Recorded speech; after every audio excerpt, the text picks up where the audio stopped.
you should have an opportunity during an investigation to present evidence or to be interviewed.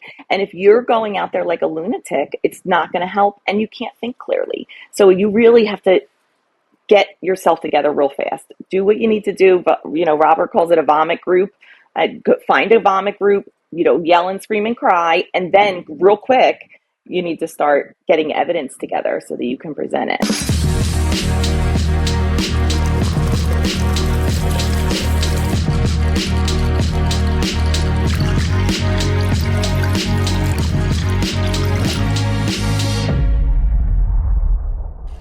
Welcome back, guys, to Cases and Cocktails. This is episode 43. I'm Bryan Eggleston, and I'm here again with my beautiful wife, Janice. How are you doing? Fabulous. How are you? I'm doing fantastic. You look amazing today. Thank you. Of course. Beautiful. We got a special guest today. Yes, amazing guest. Amazing guest. From the East Coast, too, by the way. She's got an East Coast accent. Yeah. Yeah, I can't wait. Ray, you have an accent, I right? don't have one. Okay. I don't have an accent at all. Okay. I think everyone else does. Okay. Weird. I think that's cute. Rael Lapenta, how are you doing today? Hi, I'm good. How are you? You do have an accent. Oh, I don't. I told him. I don't know. They say after some adult beverages, it gets worse too, by the way. So, how are we doing today? Good? Yeah. We are so glad to have you here today. And tell me, where are you at right now? Where are you at currently? I'm in Pennsylvania. In southeast Pennsylvania, right on the tip by Delaware and New Jersey. Nice. I'm happy to be here. Thank you guys so much for having me. Of course. I'm going to tell you this quick story because I don't tell it enough, and my beautiful wife will tell you that's a lie. But when I was in college, my very first year, I played at a Division II school and outside of the District of Columbia. And we played in the PSAC, and so I got to see all of Pennsylvania in a bus. And we drove all the way. We drove all from Winchester all the way up there to Erie and all the way around. We got to go and play basketball up and down throughout Pennsylvania. It's absolutely beautiful up there, by the way. I will also say this to you: are you an Eagles fan? Of course. Okay, Wow. We're not going. My dad would disown me. Well, that's fair. I'm not going to fight with you openly on this podcast, but I am upset about that first week loss, and that's okay. I don't want to. My son watches it like that. There you go. We're Phillies fans. That's fair. My son's a diehard Phillies fans. That's fair. That's all right. All right. I'm not going to hold any of that against you, Rael. Thank you. We'll transition out of the sports ball talk, as my beautiful wife calls it. Sports ball, that's right. Yeah, there you go. And talk a little bit about you. Tell me, what do you do? I'm a behavior and sensory consultant. I used to be a special education teacher, and I then went to Texas, actually, and to Houston, and became an RDI consultant for relationship development intervention. And I opened my own practice, and I work with special needs kids who have behavior issues due to sensory processing disorder. That's awesome. How rewarding is that? Oh, I love it. Yeah. I love it. That's absolutely great. Love it. How long have you been doing it? Since out of college. So what, 3 years? 2, 3. And so tell me a little bit about that. When you're working with a special needs child, tell me what things are you doing? What are you working on with them, and how are you helping them? One of my skills is being able to, I guess, see the underlying issue, and a lot of people get lost in sort of the noisy part. So if a kid is like fighting to sit, for example, right. And then you could be there for all day, you'll be there all month and all year and working on sitting, but if it's just a sensory processing, you could solve it so quick, right. And then move on and move on to other things other than telling them to sit. Yeah. Exactly. Right. That's fantastic. And so I really it's awesome being able to see that and explain it to the parents. Yeah. Because they just say, oh, it's not, they're fine. It's not loud. And I'm like, no, you don't understand. It's just different. And it's an excuse. I mean, it's an explanation, not an excuse. Yeah. And so I still hold them to high expectation. Yeah. Tell me, how did you get started in that? I used to be an assistant. My niece has autism, and she was in an autistic preschool, and I volunteered to be an aide there, and I just loved it, and I just went from there. That's awesome. That's really cool. That is awesome. You're also involved in some other things, including the Interference with Child Custody Coalition. Is that right? I am. And tell me a little bit about that. So I learned about interference with child custody, which is a law in every state. It's against the law. It's a criminal law, and it has been for decades. It's a felony in most cases. So in my situation, I came upon a time that that would have been helpful if the police would have enforced it, and I was told it was a civil matter. And then Dr. 𝒞𝒶𝓈𝓈 had hooked me up with 𝒞𝒶𝓈𝓈, who explained the laws to me, and I was like, oh my gosh, this would solve everything.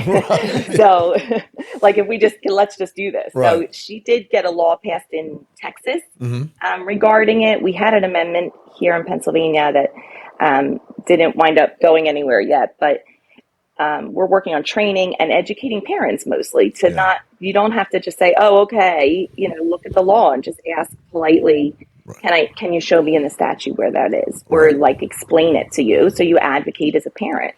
And so you're helping parents really navigate the exchanges and the custodial interference issues that they have. Parents denying the other parent the kids, right? Right. Yes. Tell me, is that, and y'all are nationwide? Is that right? All 50 states? Yeah, we have. I think we're up to like 12 or 13,000 followers now on the nation page, and then we have 50 state pages individually because all the state laws are a little different.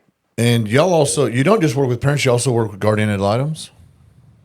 So in Pennsylvania, we are doing a different project for guardian ad litem, and so we're having that actually next week. Okay. We have a lot of, I don't know what other states do. Yeah. It seems to be that most states have training. Yeah. In Pennsylvania, there's no mandatory training. There's no oversight. There's no required billing. There's a few laws, like you have to put a report in, but if they don't, nothing happens. Really? And so obviously this issue has escalated. We've had some federal charges and we've had kids for cash and a lot of things that could have been stopped. And it seems like every few years they go, let's do a study and let's come up with a plan. And then nothing, nothing's mandated. And a couple of years, then there's federal charges and we do it again. When you've got something you said you started in Pennsylvania, y'all are doing it next week. Is it like a workshop or what is it? Yeah, we do. We started a false allegation workshop series. So it's once a month. And we did it during the day last time. This time it's going to be, false allegations after dark. And so we break it down where first we talk about what is a false allegation. We explain to people there's different paths. You could go down the path of criminal, civil, or dependency, and they all have different rules and they all have different people you should talk to about it. Right. People really don't know that. So we go through the basics and then we get to acknowledging how traumatizing it is. Then we get on to what you should do. Like real quick, you got to figure out what's going on because you got to start documenting some things so that you can prove it. And we end with hoping that everyone will feel strong enough and confident enough and educated enough to speak out about it and do some advocacy because this is so humiliating and so traumatizing and so hopeless that people just don't say anything and then no one thinks it's a problem. Yeah. Is the workshop that you're offering virtual or is it live? No, it's virtual. Okay. And if someone wanted to sign up, or is it open to the public? Absolutely. Can you tell us a little bit about how someone would find information on that? Yeah, I could send you the link. We posted on the Interference with Child Custody Coalition Facebook page. We posted on the PA Protect Kids Facebook page, and we send it out via email and stuff. But do you guys plan on doing more of those? Yeah, we're starting the next series September 30th at it'll be a PM for the Eastern time zone. It'll be 8 p.m. on Tuesdays, the last Tuesday of the month. And how many January. How many sessions of that? How many workshops?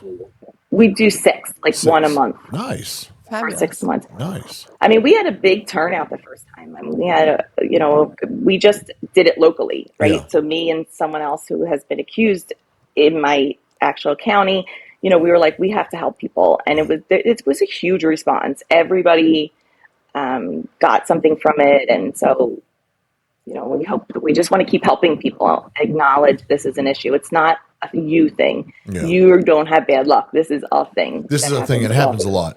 I want to talk a little bit about false allegations. You mind? Mm-hmm. Nope. And before I do that, and I want to transition into that, and because I'm really terrible at transitions, I'm awkwardly going to stop down and have a drink. because I forgot to introduce the drink. This is cases and cocktails, and we just forgot the cocktail part, and so it's going to be impossible for me to get through the rest of it without the cocktail. I'm kidding. Rael, I'm going to do this. We didn't send you one at home, so I'm going to drink double for you. Is that okay? Oh, all right. That's fair. You got it. I don't drink, but I have my own. Let's go. That'll work. Cheers. Jay, what kind of drink do we have? It's a lemon drop martini. A lemon drop martini. All right. And anything special about it, or just lemon drop? Just vodka, right? It's vodka, lemon juice, triple sec, and simple syrup. All right. So sort of like a morning drink. Sure. A breakfast drink? I don't think so. Oh. All right.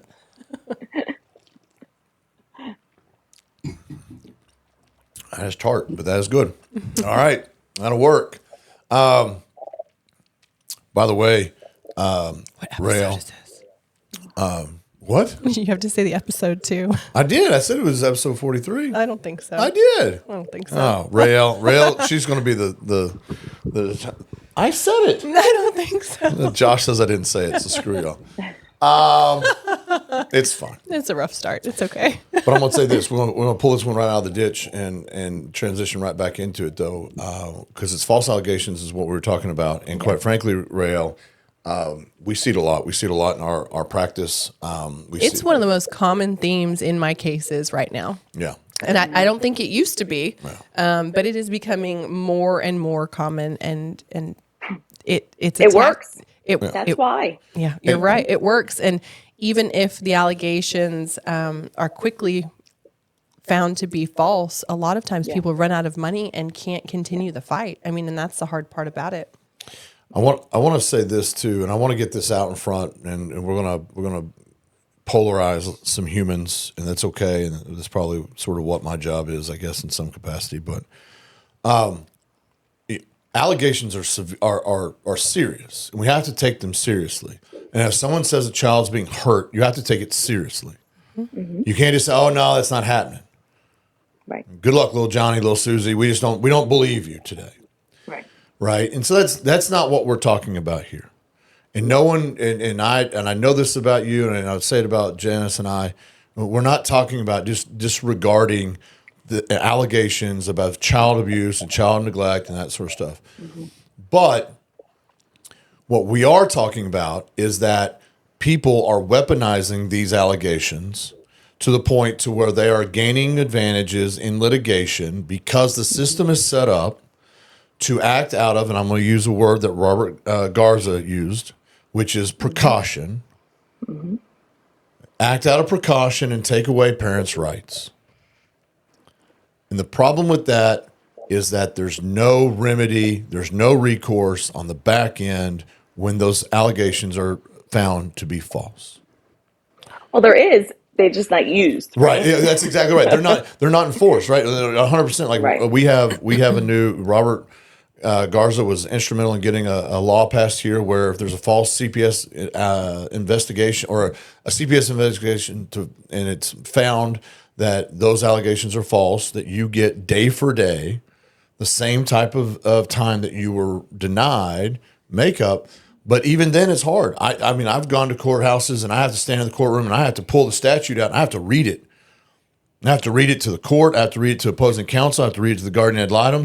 I have to say, he's entitled or she's entitled to this day for day. This isn't, and it doesn't say maybe. It doesn't say kind of if you feel like it on Tuesday. It says shall, which means the court is required to do it. And yet everyone looks at me as if I'm speaking Spanish or Chinese or something else other than English in that courtroom. And it's amazing. Does it work?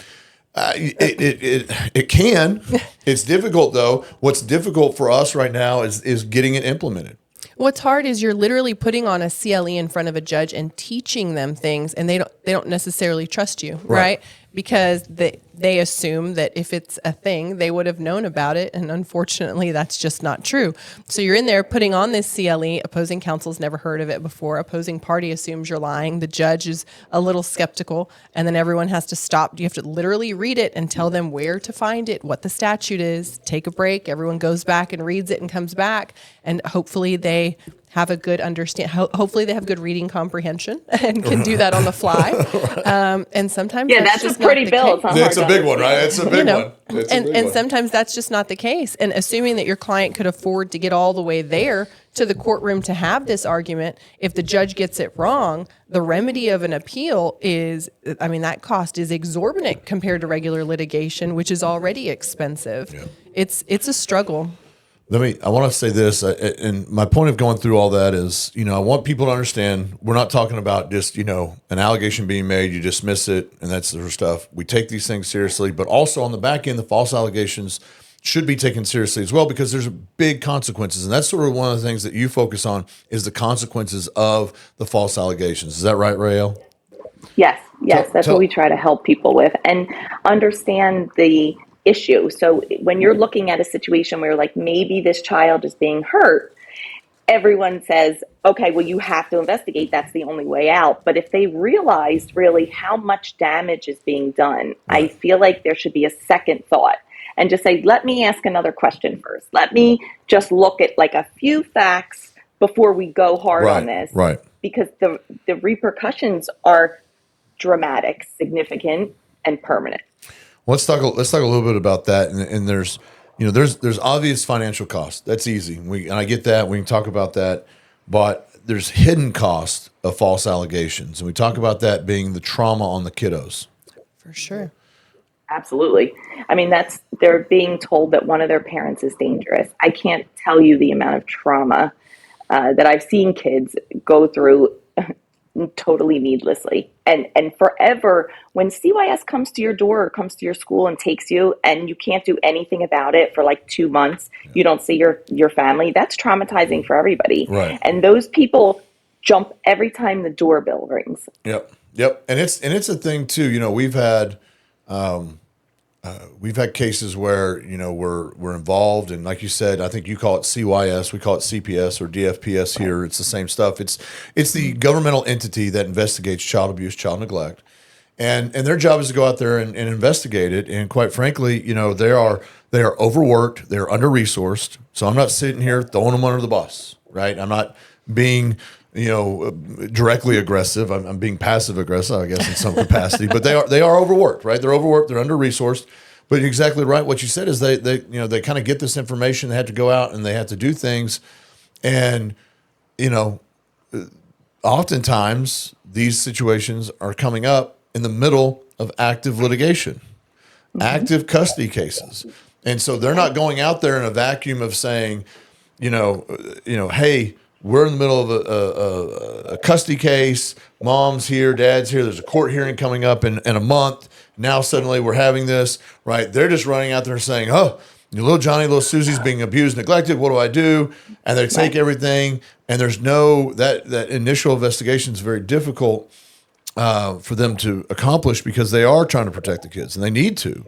But there is a lot of procedures. Like in Pennsylvania, there's a part of the law that says if an allegation is unfounded, you need to thoroughly investigate and note it in the chart if you believe it's a false allegation. Right. That could save dozens and dozens and dozens of further investigations by just knowing that fact. Right. There's safeguards set up. They're just not used. Yeah. That was going to be my question. So in your experience with others that you've seen, are they doing that? Are they notating it? And if they are, is that impactful at all? Yeah, no, they are not. They're just not doing it. They are checking everyone.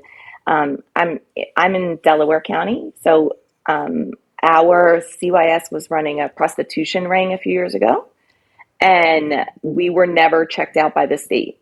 She was let off, she was done, and they just sort of moved on, and we still weren't evaluated. And finally, from a few parents that really were relentless, they finally had someone come out and they had a restricted license for a couple sessions. So they documented how many things they weren't doing, but it's sort of just like, well, yeah, you guys should do it. And that's it. All right, we'll be back. Yeah, we'll be back in 6 months. You guys didn't do it yet. It got worse. We'll be back in 6 months. Meanwhile, all of these parents are dealing with these issues on a daily basis. Yeah. Mm-hmm. What do you think can be done, when you have false allegations? And I want to start here. There's a multitude of steps and pieces to this, but to start with, what do you think? What's one of the top things that can be done when investigating these? Right. Let's start with the investigative part. What can be done to help safeguard the kids? You, as if you're the accused one, you have to get your stuff together real fast. Yeah. Because you can't be emotional. Yeah. And it's ridiculous to ask someone to be calm during this. Right. It's absolutely insane. Right. But you have to, because you do have an opportunity during an investigation. You should have an opportunity during an investigation to present evidence or to be interviewed. Yeah. And if you're going out there like a lunatic, it's not going to help, and you can't think clearly. So you really have to get yourself together real fast. Right. Do what you need to do. But, Robert calls it a vomit group. Yeah. Find a vomit group, yell and scream and cry. And then real quick, you need to start getting evidence together so that you can present it. Yeah. I can't tell you how many times we talked about this, particularly with clients that are in a situation where they've got false allegations, or they're even worse, being completely alienated, and they call them the A's, right? Don't succumb to the A's, right? Angry, aggressive, anxious, this sort of and this is your response to accusations being made against you being called a pedophile, you being called a child abuser of your own children, not even someone of your own children. And you're right, you have to, it's sort of absurd to say, but you have to remain calm. You have to be able to be factual about the pieces and things that are going on. And what's crazy about it is, and I tell this to clients, I tell this to courts often, is that it's like the most basic bitch thing ever in cases where one party will create chaos, everybody jumps, and that person then is in control of everybody that's moving right there because they're in control of the chaos. And no one cares. As long as the chaos goes away, everyone's like, okay, all right, it's done. Okay, we're good. Right. Don't rock the boat, right? Until they come again, right? Until they come again. And and that's what this is. I mean, this is really just an escalation of that sort of that dynamic, that power dynamic of saying, here's an allegation, you have to freak out now, everyone's going to do it. And the person that made the allegation is just sitting there kind of going, yeah, this is it. It's what I believe. Yeah. And they lit the bomb, and then that was it. Right, and that was it. So tell me a little bit, I want to talk a little bit about the kiddos. Is there, at least in Pennsylvania, are they providing any type of therapy or help for kids that have gone through false accusations or allegation cases? No, they're not acknowledging it. CYS doesn't even, at least here in Delaware County, they have no services. I know several people that they said, oh yeah, it's on a false allegation, you were indicated, but we're not going to give you any services. You're good. I mean, it's just insane. So they don't know, not here. Some counties I'm sure do, but they don't acknowledge false allegations. Yeah. We just were looking for, there's this huge study done by the OJP done here, and it's suspiciously missing. No one ever can find it. The summary seems pretty significant, right?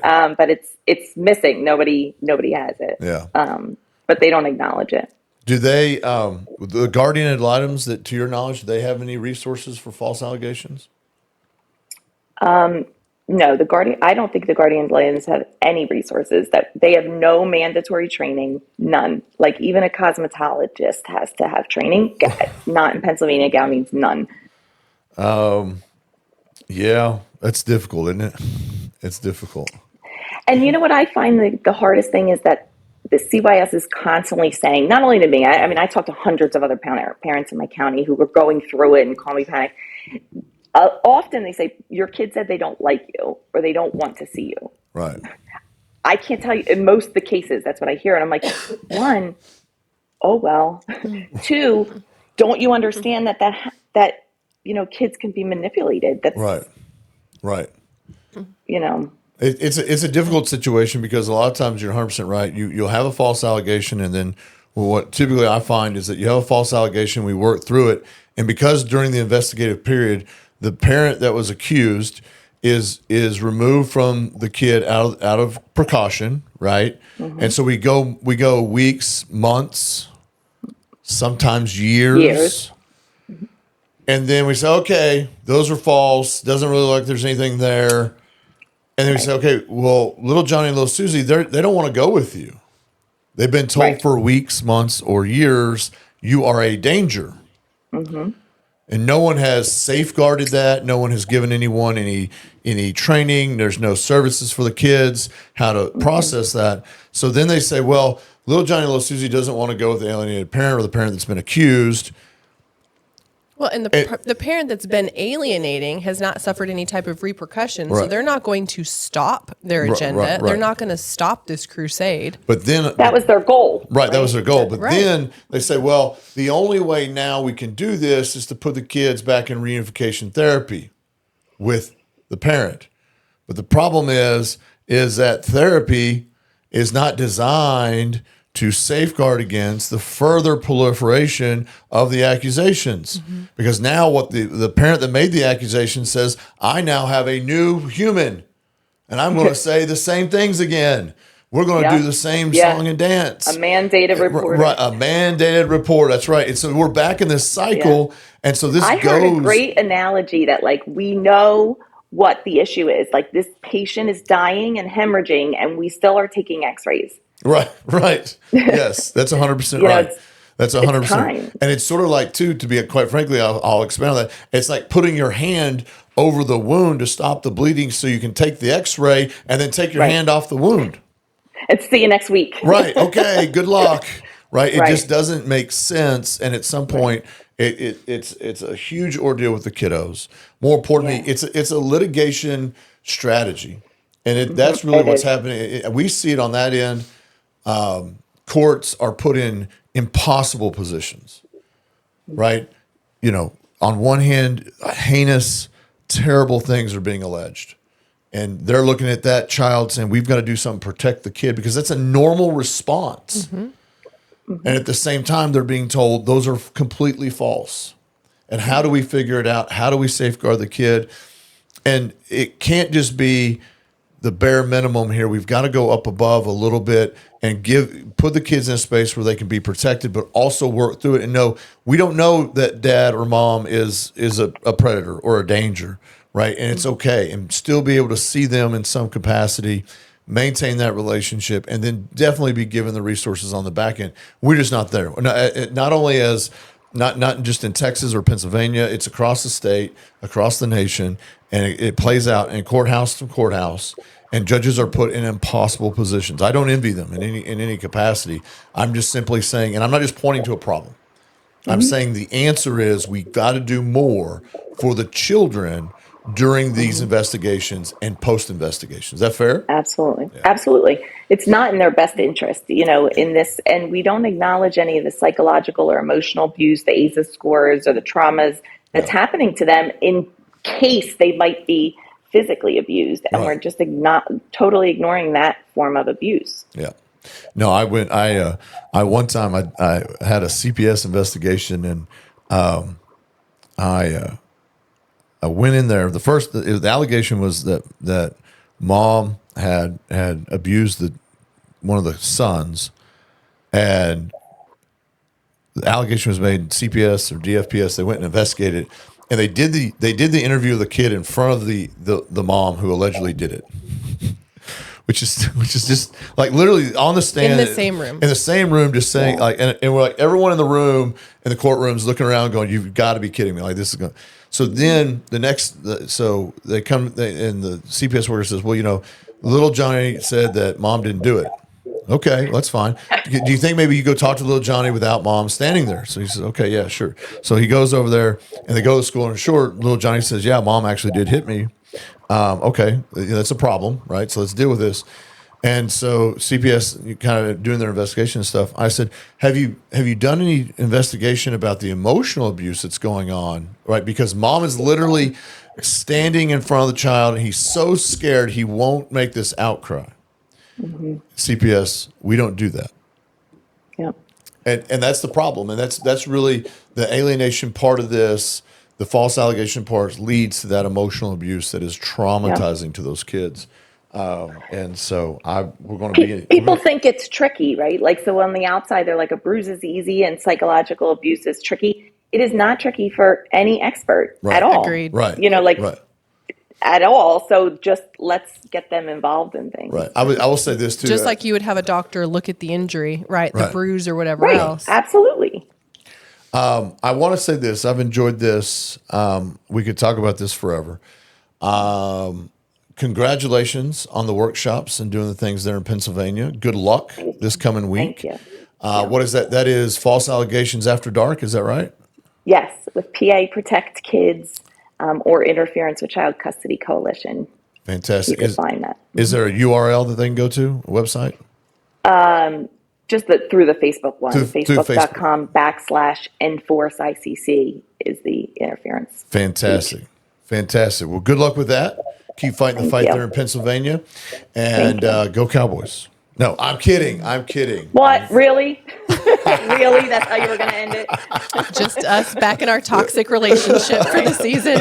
It's fine. We're fine. Oh, it's great. No, greatly enjoyed it, Rael. I have a Dallas fan right here. Oh, there you go. See, Rael, thank you so much for being on today. We really enjoyed it.